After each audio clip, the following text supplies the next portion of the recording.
విరిగిపోయిన వస్తువుని లోకంలో ఎవరు కోరుకుంటారండి? విరిగిపోయిన దానికి విలువ ఉండదు,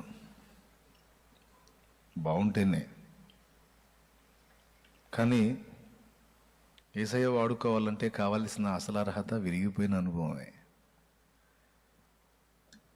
లోకస్తులకు విరిగిపోయింది పనికిరాదు, యేసయ్యకు విరగకపోతే పనికిరాదు. ఏది మీరు చెప్పండి?